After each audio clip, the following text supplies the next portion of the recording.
Hello, ఈరోజు టమాటోలకి sticking చేద్దాం అనుకున్నా, కానీ రాత్రి ఫుల్ వర్షం పడింది.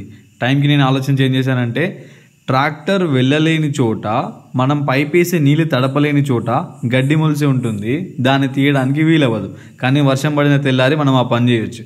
అందుకనే సడన్గా నలుగురిని పిలిచి హెల్పర్స్ని మొత్తం ఈరోజు అలాంటి ప్లేసెస్ ఏవి ఉన్నాయో ఫామ్లో ఆ ప్లేసెస్లో గడ్డి తీయడం స్టార్ట్ చేశాను. చెట్టు కింద గడ్డి ఉన్న దగ్గర కింద ఇది యాక్చువల్గా ఎర్త్వామ్స్ అన్ని తిరిగి వదిలేసిన మట్టి. ఇది చాలా fertile soil.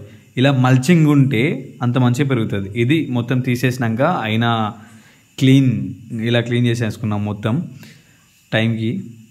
Leafy vegetables so చేద్దామని చెప్పేసి ప్రిపరేషన్ స్టార్ట్ చేశా.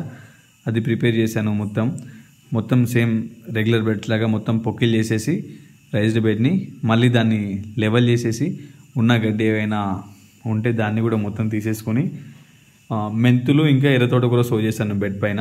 కొంచెం లోతులో పడాలి కాబట్టి మెంతులు కొంచెం లైన్స్ గీసేసుకొని మెంతులు సో చేసేసుకొని రెగ్యులర్గా గొర్రుతో మళ్ళీ లెవెల్ చేసేసాను, మట్టి వేసేసాను వాటిపైన. ఎర్రతోట కూర హాఫ్ బెడ్ మెంతులు, హాఫ్ బెడ్ ఎర్రతోట కూర వేసేసాను.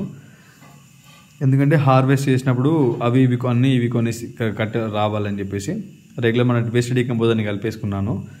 ఈవినింగ్ నేను ఇంటికి వెళ్ళే టైంలో స్కై ఇలా ఉండింది ఈరోజు.